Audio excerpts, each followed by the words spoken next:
Good evening, everyone, and welcome. Could we please rise for the National Anthem and Land Acknowledgement?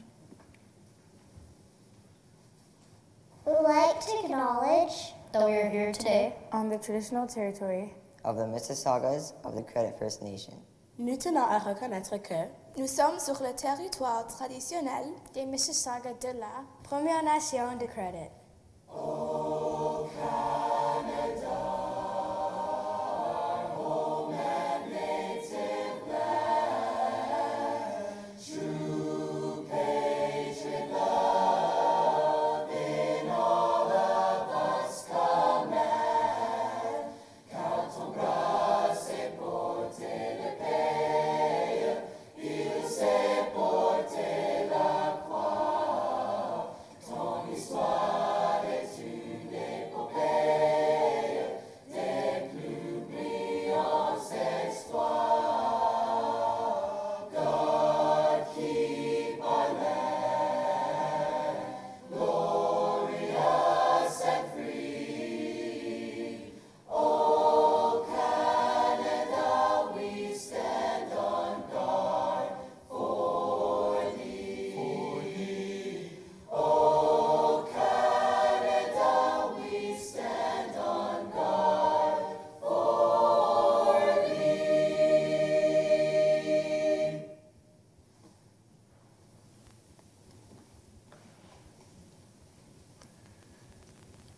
Thank you. Moving to the approval of the agenda. There are 3 additions to the agenda this evening. Under 6.1, we have a delegation by Mark Campbell and Suzanne Perschbacher regarding the French Immersion program, Equity of Access. Under 8.2, we have Ministry Review Directives update. And under 8.5, we have the appointment of 2 external members to the Audit Committee. With that, I approve the agenda as amended. There are no special presentations tonight, and I have no conflicts to declare. Item 3, 3.1, and 3.2 I will deal with together. I have read the minutes of both of those meetings and approve both 3.1 and 3.2. There are no notices of motions or petitions. And under section 4, recognition, we've got 3 recognitions this evening. The first one is the retirements of members of our community in the Peel Board. And again, I'd like to thank the following members for their service: Aaron Adamo, Macias Andrade, Rita Barris, Morella Bourdain, Vana Dabrowska, Karuna Dama, Beverly Furchuk, John Forbert Jr., Catherine Harley, Mary Couture, Malone Kostick, James Kuda, Tom Lowe, Don Ponzi, Stephen Rigby, Debbie Schiffner, Darlene Smith, Chris South, and Carolyn Ward. Again, thank you for your service, and we wish you every success in your future endeavors. Under 5.2, World Teachers' Day, Peel Teachers' Day, we celebrate on October the 5th. I want to take a moment and thank all the teachers in Peel Region for their extraordinary service and dedication, especially during these difficult and challenging times. The research is clear, and it is no secret that you are the most important factor affecting student achievement and well-being. I encourage you to continue to be vigilant to all the pandemics affecting us during this time, whether they be COVID, racism, oppression, discrimination, bias, or any other injustice, and don't hesitate to act to eradicate them. Thank you again for all you do, especially for our students. 5.3, October 14th is Principal, Vice Principal Day. And again, I would like to take this opportunity to thank all the P and VPs for their incredible service and leadership during this time. If teachers are the most important factor affecting school achievement and well-being, The research is also clear that you are a very close second. I encourage you to continue to support all staff and through your leadership, risk to provide voice to those numerous isms that prevent many from the ability to enjoy equitable access and success. Thank you for your leadership and for your dedication. Item number 6, delegations. I would like to invite Mr. Mark Campbell and Ms. Suzanne Perschbacher to delegate on the topic of French Immersion Program, Equity of Access. Mr. Campbell and Ms. Perschbacher. Thank you for accepting our application to present our concerns with respect to the enrollment process to the French Immersion Program, and hoping you will consider the perspective we are bringing for the upcoming scheduled review.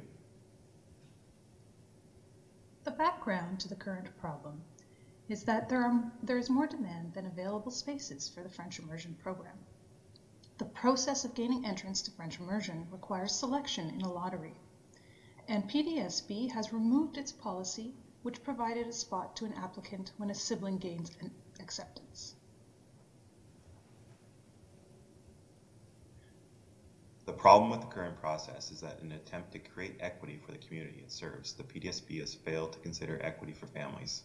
The family unit is not recognized as a single vital entity by PDSB as it is with other surrounding school boards.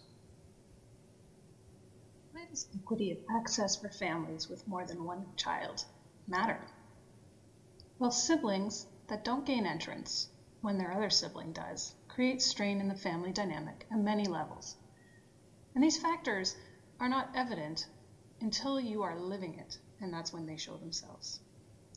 The children are aware that they have been treated differently. Families are forced to support different educational pathways for their different children. This means having to attend 2 or more different schools as the children progress through their programs, and the consequences of that. For example, different bus schedules, different after and before school programs, other transportation issues, relationships with teachers, principals, and other personnel, school protocols, and engagement with community events and school support. This places undue hardship on families and puts them at a disadvantage as they are forced to spend time and resources to logistically maintain separate programs, all at the cost to the family unit. Additional time and cost demands force parents to consider their work-life balance and may require them to step back from the workforce in order to support their family. Unfortunately, we know women are more at risk of this as they support their families. A family cannot be secure in their future school pathway when they aren't sure which schools their children are going to attend, and this prevents engagement with the school community and a feeling of belonging. Family units are the core to society and should be strongly supported, not divided. The current PDSB French Immersion Program entrance policy inadvertently creates family division. In addition, having families with more than one child in the program indeed strengthen the FI program. The FI program has historically seen large attrition in its participation during and after grade 1. By allowing siblings access, this guarantees a lower attrition rate and hence a better use of resources. Whole family units supporting French with all siblings engaged means it will be more strongly adopted in the household. Families with more than one child are much more likely to stay the course in the program. It is a misconception that by granting younger siblings access that this keeps historically marginalized groups from access. On the contrary, by not granting families with more than one child the security of access, historically marginalized groups will be even more disadvantaged and more likely to drop out when they cannot support more than one child in different school pathways. We believe by supporting access to families with more than one child that this supports historically marginalized groups to stay in the FI program. Some additional questions have come up during our experience with this process. We know that PDSB gives access to all kids, and we wonder why PDSB is different. Other surrounding school boards give siblings access. Why is PDSB different? PDSB gives preference to twins and mixed families with kids entering grade 1. This policy does recognize the hardship of dividing siblings. How are these siblings any different than other family units? And how is this equitable? What steps can be taken to address the apparent French teacher shortage, which PDSB claims is the reason for limited space in the FI program? Are additional resources needed, additional incentives for French teachers, union negotiations, or is it an inability to operationalize? Other surrounding school boards give access in grade 1 throughout the year as attrition takes place. Why is PDSB different? If we get creative, would there be any other means where motivated families can gain access to the program after the grade 1 entrance cutoff, as spots are left open due to dropout, for instance with an online self-taught curriculum? Has PDSB quantified the number of spots that would be filled by siblings? No one has been able to provide this data. We only hope that you consider some of these questions as the review commences. In conclusion, ideally, all interested families should be able to access the FI program, and PDSB should strive to meet this challenge. However, when faced with insufficient available spaces, it must not be family units that are disadvantaged. Family units are the core to society and should be strongly supported, not divided. Sibling clause should be reinstated to grant access to siblings for the equity of families and the betterment of the FI program. We would more than welcome any questions or clarifications to support the French immersion review process going forward. Thank you once again for your time.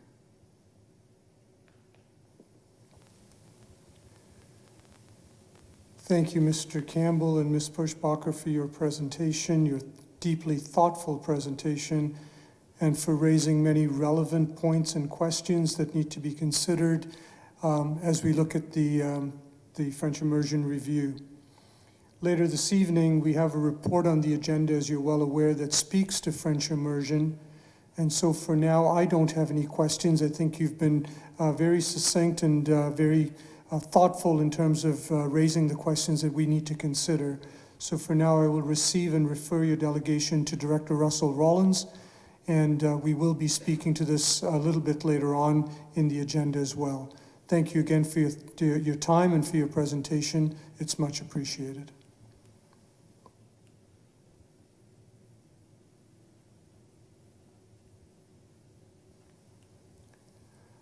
Item 7.1 is Ontario Public School Boards Association membership fee for 2021. Director Russell Rollins.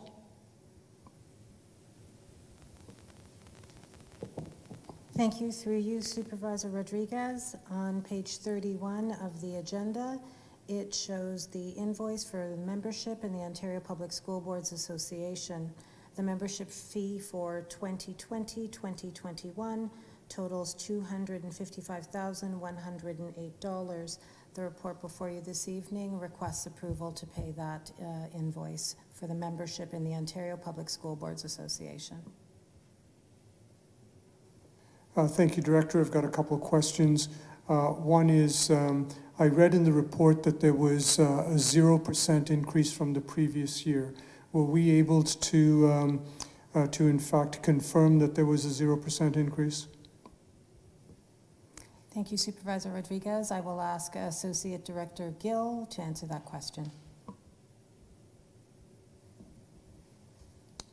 Through you, Supervisor Rodriguez, no, we have not checked that out, but I'll make sure that before we make the payment, we do that. Thank you, appreciate that. Could also someone please explain the savings identified on page 3 of the report related to copyright and energy costs?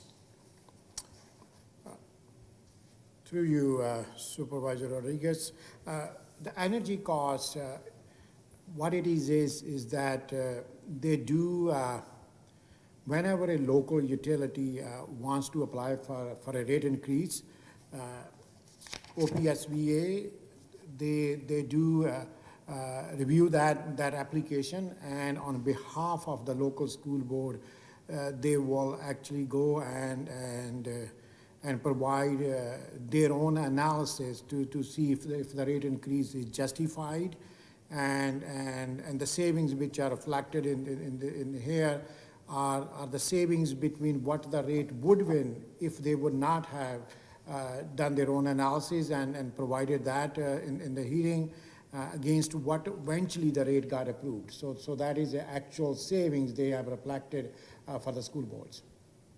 And would we be able to confirm that those are our savings, or have they just sort of taken a rounded number and provided for us?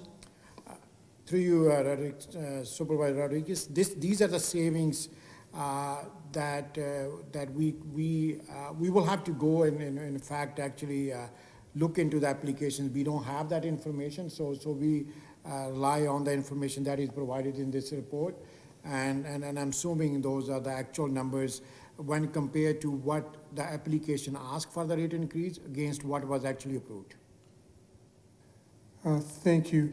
So just for clarity for my sake, the way I understood the way it was written was that there was some sort of costing that occurred in a bundle form for all boards that are part of OPSBA. And because of that bundling, that in fact certain boards or all boards would accrue some savings. Would that be an accurate sort of representation as to how that gets managed, or is it indeed individual? Through you, Supervisor Rodriguez, it depends upon, and each year there may be an application from a local utility, or there may be an application from a utility which provides service to many other boards. So it depends. I would say is that what they do is they each year they look at the total savings that they have achieved through the work they have done as part of the hearings, and then based on the utility cost for each board, they probably allocate that. So it's a mixture of individual school board savings and a mixture of and then saving that they had with other boards as well. Yeah. Thank you, Eddie Gill. And just finally, I'm sure it's typo, but I believe there's an inconsistency in the final amount, that which is on the invoice and that which is in the report. And the inconsistency, I believe, is of $1. One says $255,109, and I think the other one says $255,108. Let them know that we prefer to pay the $255,108 as opposed to the $255,109. I'm just teasing, but we might definitely try to save that dollar. Any savings is going to be good for us. So thank you again, Director and Associate Director. I do approve the recommendation to make the payments to the Ontario Public School Boards Association for membership fees for the 2020-2021 school year. Moving on to item 8, reports from Director and staff. 8.1 is the reopening plans update number 3, Director Russell Rollins. Thank you very much. Through you, Supervisor Rodriguez. Over the past 3 weeks, students have returned gradually to learning, in person, online, and in the adapted model. The Peel District School Board online school formally began this week for students paired with teachers in classes and courses. Hopefully, this has restored routines and relationships in the lives of students, our staff, and families. This was an extraordinary undertaking by all of our teams and union and federation partners who went above and beyond their regular duties and worked weekends to reopen schools safely with health and safety in mind. We know that our operational procedures are not neutral, and we continue to work with staff to identify and remove barriers to participation and success, both online in the adapted model and in-person learning. The increase in families and students choosing online learning has posed significant operational challenges. The Peel District School Board online school provides learning for over 66,000 students. The total student population in our online school is larger than some district school boards across Ontario. The increased demand for online learning resulted in school staffing classes 3 times in the past 6 months. and in increasingly short turnaround periods for implementation. This created tremendous stress across the system. However, as director, I want to acknowledge all of the staff who worked diligently and beyond their normal day to ensure students and teachers had viable timetables and we were able to return to learning.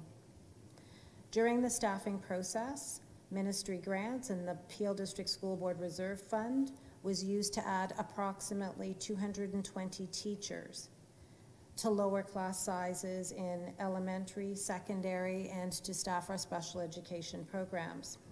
Classes were established at the elementary level in person according to the following targets. Full-day kindergarten at 22, grades 1 to 3, at 19 to 20, grades 4 to 8, at 23.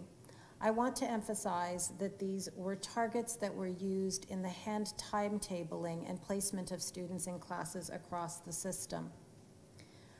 This was done manually rather than using technology, which has been the historical practice. We are currently calculating system averages based on inputting that data.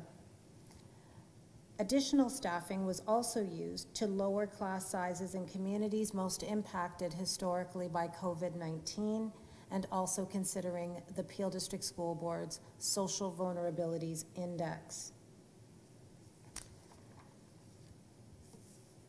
Staff continues to work closely with Peel Public Health on implementing the outbreak protocol. As expected, there have been reported incidences of COVID-19. These cases were largely attributed to community spread. Throughout this pandemic, we must all remember that the health of schools and communities is inextricably tied. Healthy schools are an investment in healthy communities, and healthy communities are an essential component of a healthy school. I would say that the same is true of our shared goal to create racial equity in our schools and communities. It is interdependent, even during a pandemic. Recently, the Ministry of Education released a COVID screening tool, which should be completed prior to arriving at school by staff and students. This hopefully will reduce the potential of any ill person coming to work or learning, and hopefully that will reduce the spread in our buildings.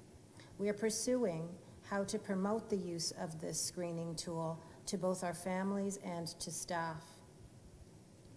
I would now like to turn the update over to Associate Directors Gill and Greywall to speak to specific aspects of the report. Thank you, Director Russell Rollins, and through you, Supervisor Rodriguez. As of September 11th, the board had 112,011 students in our elementary panel. So this represents a decline of 2,946 elementary students when compared to the first week of September 2019. In regards to the secondary panel, as of yesterday, the board had 40,014 secondary students.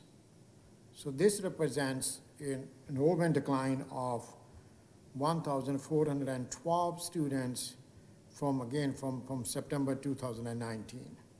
When combined for the whole system, elementary and secondary, it represents a decline of almost 4,358 students when compared to last year's in September number.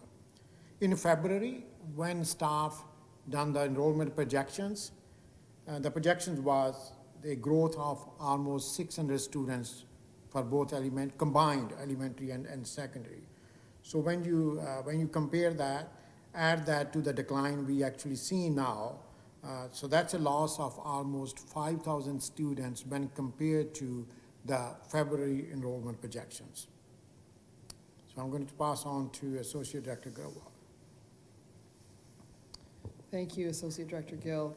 I'm just going to build a little bit on what Director Russell Rollins spoke about in her remarks around equity and anti-oppression practices and making some direct connections to the ministry directives. Given the recent Ministry of Education review, it is evident that disproportionalities and disparities exist in educational outcomes for students, specifically those who identify as Indigenous, Black, African, and Caribbean. As we re-engage students and operationalize the reopening plans, it is incumbent upon us to ensure that the operating procedures and guidance we provide schools do not exacerbate these disparities that exist for certain students. Given that no operating procedure or policy is neutral, we have asked the senior team as well as school administration to look at each issue that is raised to them by families through an anti-oppression lens, ensuring that there are no inadvertent barriers for students to achieve success and to assure well-being and belonging for all students. We are also currently working on completing a gap analysis of the board's contingency plans for the health pandemic to ensure these plans have been examined through this anti-oppression lens.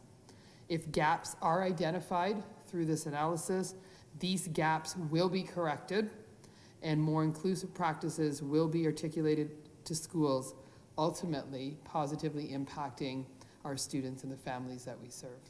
Thank you.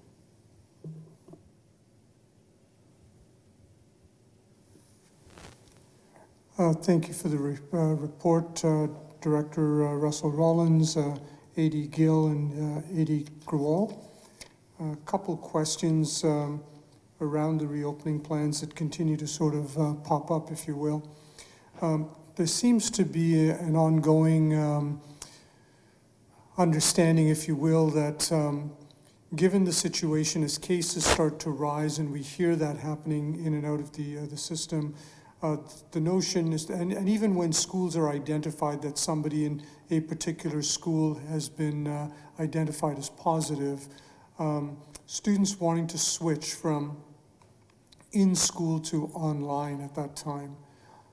Could you give me some idea as to what's going on there, or if that can happen, if it can't happen, why, so on and so forth? Thank you. Through you, Supervisor Rodriguez, I would invite Associate Director Harmon to respond to that question. Thank you for that. Through you, Chair Rodriguez. So we would have given families a deadline of, excuse me, of September 10th. Once that deadline came and went, our online schools timetable would have been completed. At this point in time, there's no more room in that timetable going forward. Sorry, I'm choking yet again. I'm better now, thank you. So basically, we would have had a full timetable as of September 10th. That would basically mean that there are no more spots going forward. We do have a mid-October date now, which is what we're looking at for the next changeover. So families are going to be asked to notify us by mid-October. Those changes will be re-timetabled, and the changes will take place in mid-November. Excuse me. I think that's the answer to the question. Is there additional information? No, thank you. Yeah, appreciate that. And so that could possibly happen around mid-October is when they'll identify, and then some changes that might happen. Also, I guess that part of this thing would be around both staffing and course selection as well, especially when it comes to secondary schools. Would that be accurate?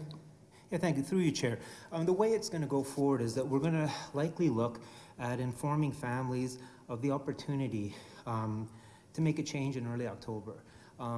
We'll probably open up a 2-week window for families to respond, whether they wish to change models or not. Once that window closes, we will look at re-timetabling, in particular, secondary schools. The issue right now is that we would have collected our numbers on September 20th. That basically would have been the number of timetables we began to create. Once the timetabling program is underway, there's a whole process around hiring teachers, notifying families, etc. It's a time-consuming process, and the vast majority of our classes would be full. The issue, of course, then becomes, where do we put additional students? The challenge becomes that if a student asks for a given class, If that class is full, there aren't other options unless we look at other courses.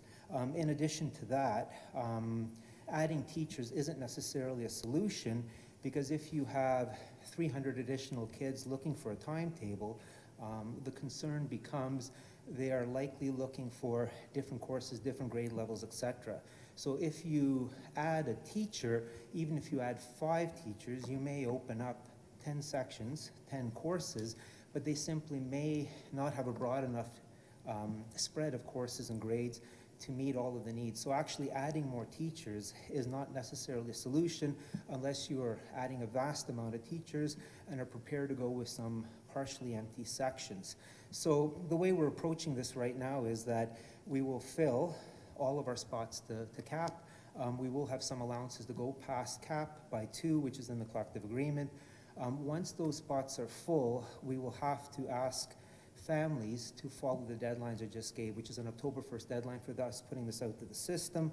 By the middle of October, we will close that. We'll then have approximately 1 month to re-timetable for the next quadmester, which begins in the middle of November.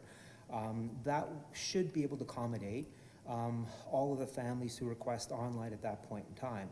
At this point in time, what we are left with is really 2 options. One is trying to see if there are students who leave or for whatever reason change courses and leave some openings in the current online timetable.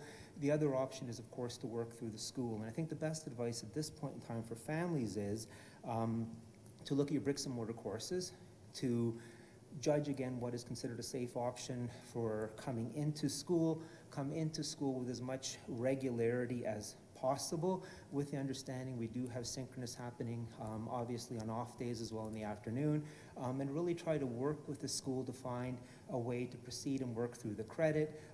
Again, look at what is appropriate social distancing and other safety measures, and again, work hard to get that credit with the understanding that there may be a short period of time perhaps you don't attend, but it will involve some in-person attendance, and of course the online is where we hope to pick up and assist with the credit as much as possible.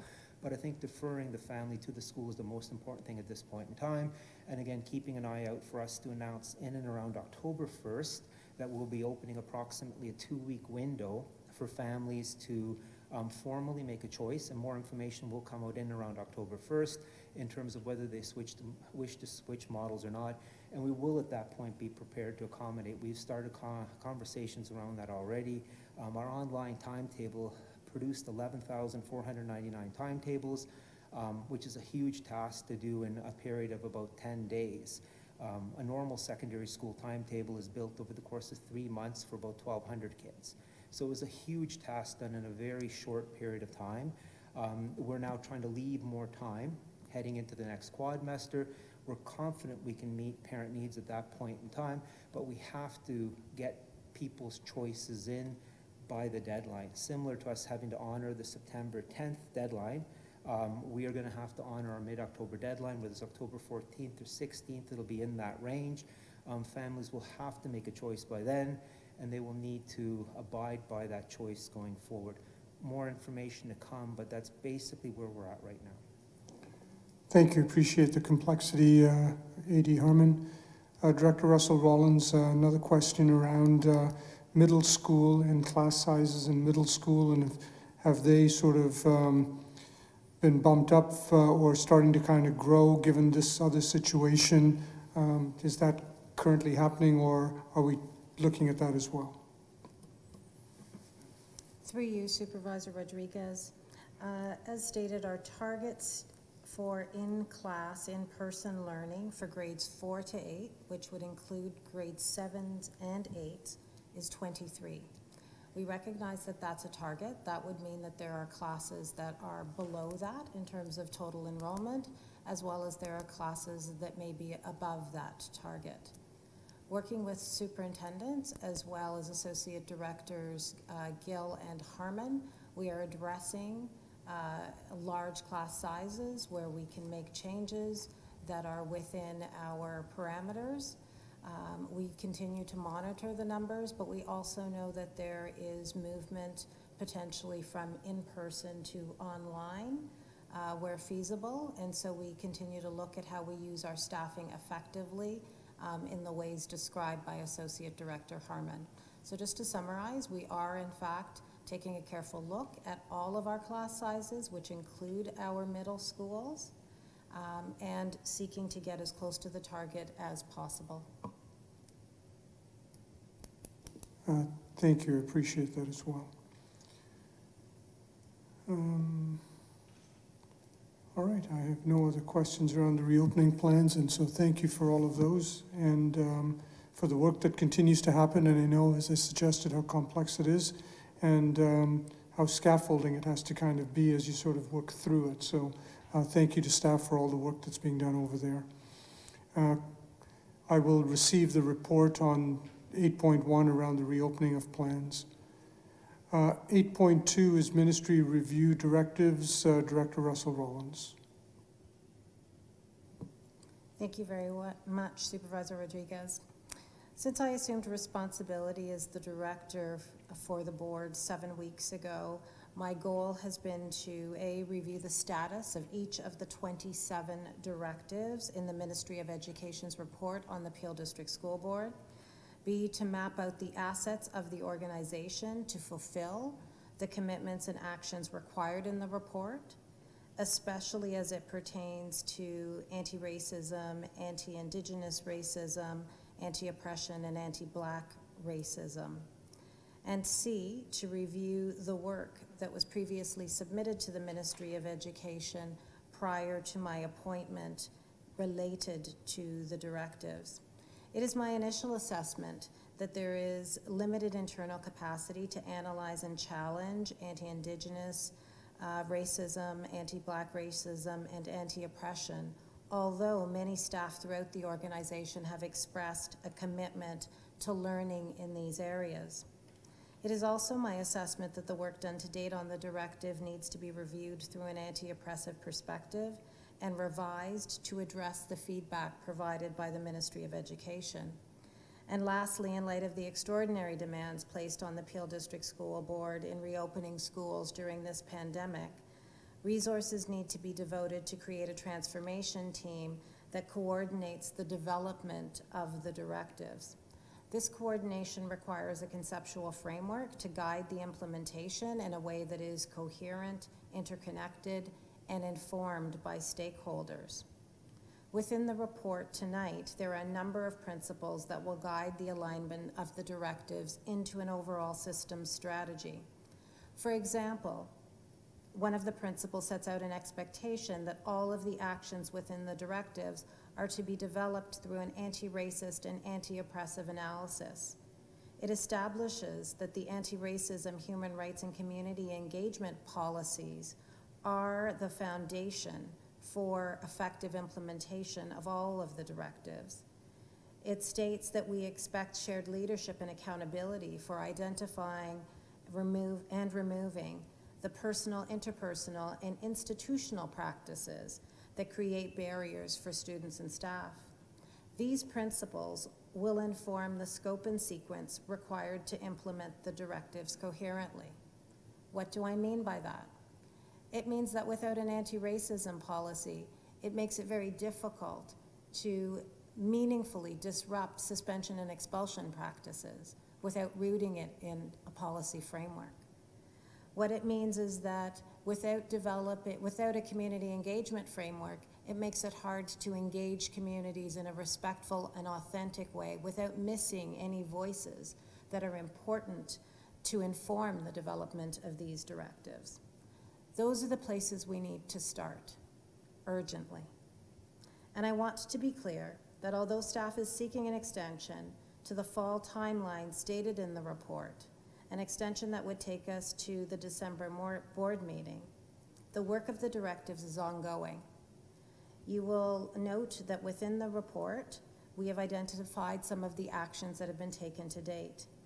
My stance as the director is not simply to complete the directives, but to implement strategies that create sustainable and meaningful change that disrupts systemic inequities that have been documented to exist within the Peel District School Board for the betterment of our students, their families, and staff.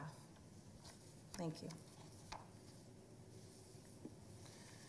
Thank you, Director Russell Rollins. Very comprehensive and certainly thoughtful and thought-provoking. One piece that I just want to sort of make some public comment about is both the piece that you mentioned around the urgency and the community involvement. Could you give us some sort of understanding about you've stated the urgency clearly, but the community involvement as we sort of move through this and the engagement of the community in making this work happen? Thank you very much. Through you, Supervisor Rodriguez. Our intent, since we have hired a superintendent of Indigenous education, anti-racism, anti-oppression, and community partnerships, is to pair that individual with a newly formed position responsible for community engagement, and that these two key staff members would work together to create a community engagement framework that ensures that we hear multiple voices from the community throughout the development of the directives, and that their voices and perspectives are meaningfully integrated into the actions that we are taking. Thank you for that. I appreciate that. And again, I just lend an ear to the urgency that, and I'm fully aware that you're aware of that as well.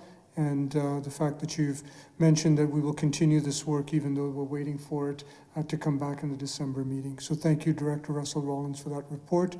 I hereby receive that report 8.2. If we can go to 8.3 on the French Immersion Review, Director Russell Rollins. Thank you, Supervisor Rodriguez. I will ask Associate Director Grewal to present this report. Thank you, Director Russell Rollins. I'm going to start this report by actually speaking to the recommendation that's in front of you today for approval, and then provide some background information. Due to the COVID-19 pandemic, and given the complexity of the French Immersion Review, it is not feasible to have a review completed in time for the 2021-2022 school year, and the following is recommended for approval. That the French Immersion Review resume in January 2021, and consequently the number of French Immersion Grade 1 classes for September 2021 remain at the same number of classes that were allocated for September 2020. Secondly, that the French Immersion Review also include the review of concerns that have been raised as equity of access issues by families. And I think we heard a delegation tonight about one of those concerns, and there are others that have been raised by families across the system. In terms of background, in 2012, the board approved a key recommendation putting an enrollment cap on Grade 1 elementary French immersion programs. Specifically, the recommendation was as follows, and I'm going to quote, "Place an enrollment cap on all Grade 1 elementary French immersion programs, maintaining the level of access," that is the number of Grade 1 classes, "identified in the 2012-13 school year, effective September 2013. The enrollment cap is to be reviewed by December 2017. The review examined the issues of staffing, instructional time, and space accommodation to plan for the sustainability of quality French immersion and extended French programs in the board. In November 2017, a second French immersion review was completed, and the board accepted the recommendation that the enrollment cap on all Grade 1 elementary French immersion programs continue. Despite Peel's additional recruitment strategies, the number of French immersion teacher vacancies continues to increase.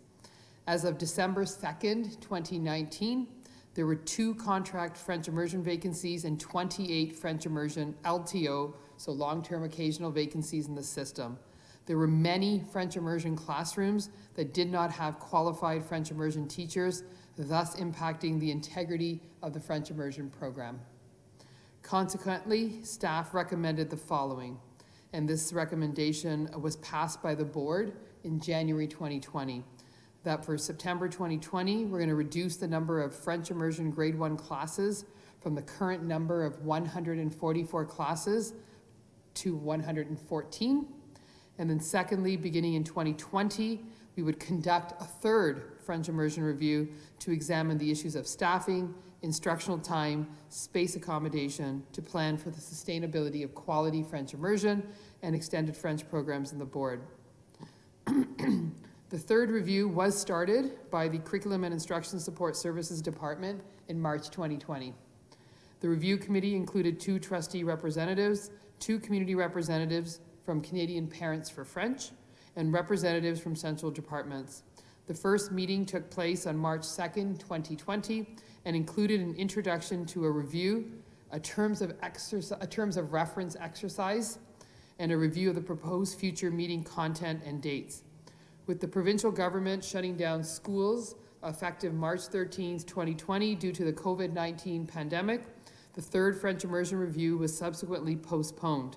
It was not possible to hear presentations from the departments and associations and to engage in meaningful exercises and discussions with the committee participants and community. Finally, given the board's commitment to the Ministry of Education directives that Director Russell Rollins spoke about earlier, and the recognition that authentic community engagement is essential to working with Peel's diverse communities, administration will be co-creating a community consultation framework that was discussed earlier that will be considered when engaging in program reviews such as French immersion, which brings me back then to the recommendations that we have before you today. Supervisor Rodriguez, I'm happy to take any questions. Thank you, Director Russell Rollins and Adi Grawal. I have read the report, and I find it to be quite clear, and especially speak to the last part of what you just mentioned, both in terms of the community consultation and again the urgency that's necessary to undertake the review. I will approve the recommendations with the 2 points identified in the recommendations, and I ask that you give serious consideration to the points raised by Mr. Campbell and Ms. Perschbacher in their delegation this evening.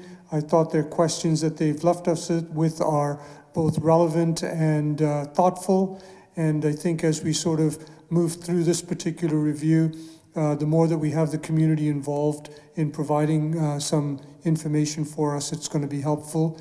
The other piece that I would ask is that we have some clarity around the data that we've gathered, as the 2 individuals this evening have also asked for that data, and that oftentimes we see it as anecdotal. If we could have the hard data, it would be quite effective in terms of making decisions through an evidence-based lens. So again, thank you for the report, and I accept and approve the recommendation. Moving on to item 8.4, Peel District School Board Policy 56, Occupational Health and Safety. Director Russell Rollins. Thank you, Supervisor Rodriguez. I'm going to ask Associate Director Gill to introduce the staff member who will present this report. Thank you, Director Russell Rollins. Actually, I'm going to ask Superintendent Jamie Robertson to introduce this report. Thank you, Associate Director Gill, and thank you, Supervisor. I would like to introduce the report. This is an annual exercise that involves a review on the part of the board to examine the Policy 56, which is the Occupational Health and Safety Act, safety policy, which is aligned with the Occupational Health and Safety Act. The components of the Act, the policy, are consistent with the Act, outlining essentially the alignment with the policy to other policies within the board, also examining the responsibilities of the various parties associated with the policy, that being the responsibilities of the employer, that being the responsibilities of supervisors, and that being responsibilities of the employees. At this time, the policy remains aligned with the Occupational Health and Safety Act, and so at this time there are no recommendations for changes. Thank you.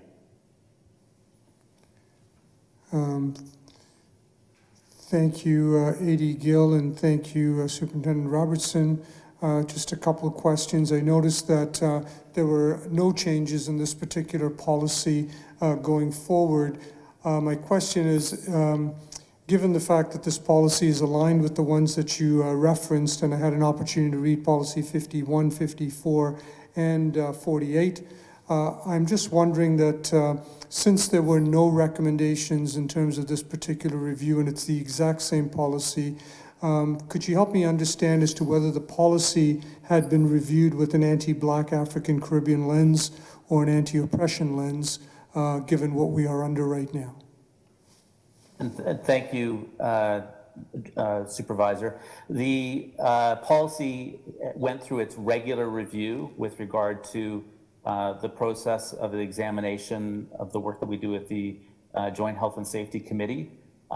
The work ahead of us definitely is focusing on the context that we're in with regard to our work on anti-oppression and whatnot, and that is a future direction for us. As referring to Director Russell Rollins' comments, in terms of capacity, that is an area of growth for us. So I would say at this time, the approach to reviewing the policy has been consistent as it has been in the past, which has been an examination of the current policies, the current context, and as well the Occupational Health and Safety Act. So that would be a goal for us in the future. Thank you, Superintendent Robertson. Is there some urgency for me to approve this policy this evening, or can I in fact return it to you to come back with that particular lens adapted to it and approve it at a later date? Thank you, Supervisor. So the requirement is that it is approved annually. We can take away, it has been approved at different points in the past at the early part of the school year, so we can definitely take it away and look at what you've requested and see what we can come back to you with. Much appreciated, Superintendent Robertson. If that's okay and there is no urgency, I would request that that occur and brought back, certainly if there's no urgency to have it back in October, then certainly November or December would be acceptable. If you could let us know which one's more acceptable, we will certainly put that on our pending items list, and truly appreciate you taking a look at it through that lens. Thank you, Supervisor Rodriguez.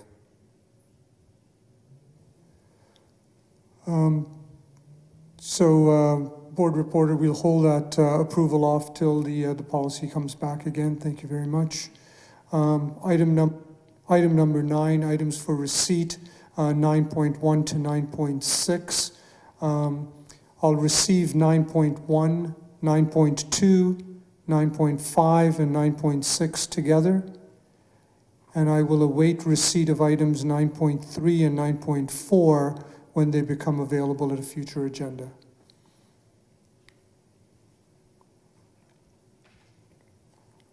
And I believe that's all for this evening.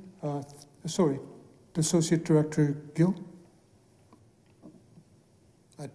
Sorry, you're right. Yeah, I missed that one. Thank you so much. Yeah, I know exactly what you're talking about. As soon as you put up your hand, I thought, oh yeah, I know what that's about. Yes, that's the 8.5, yeah. I'm working off 2 agendas in here, sorry. 8.5, the appointment of 2 external members to the Audit Committee. Director Russell Rollins. Through you, Supervisor Rodriguez, Associate Director Gill will present the appointment of the 2 external members to the Audit Committee for which he has responsibility. Yeah, thank you, Director Russell Rollins, and through you, Supervisor Rodriguez. Ontario regulation requires that the school board audit committees to include 2 external members, the members who have accounting, financial management, and other business experience. Pardeep Sinha, he's been a member of our audit committee for the last 3 years. His term ended earlier this year. So the first recommendation in this report is for Pardeep Sinha to be reappointed for an additional 3-year term. In regards to the second external member, the board did advertise that in local community newspapers. And we did receive applications from a number of qualified applicants, and interviews were conducted, and based on the interviews, the recommendation is that Anna Sachdeva be appointed to the Peel District School Board Audit Committee as an external member for a 3-year term. Both of the external members, they have extensive experience in financial roles, and they are also resident of Peel. So, through Supervisor Rodriguez, I can respond to any questions. Thank you for that, Associate Director Gill.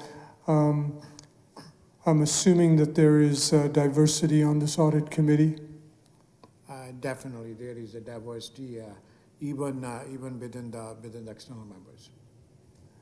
And given the reappointment of one, I'm assuming that there's also a plan in terms of succession planning for members within the committee.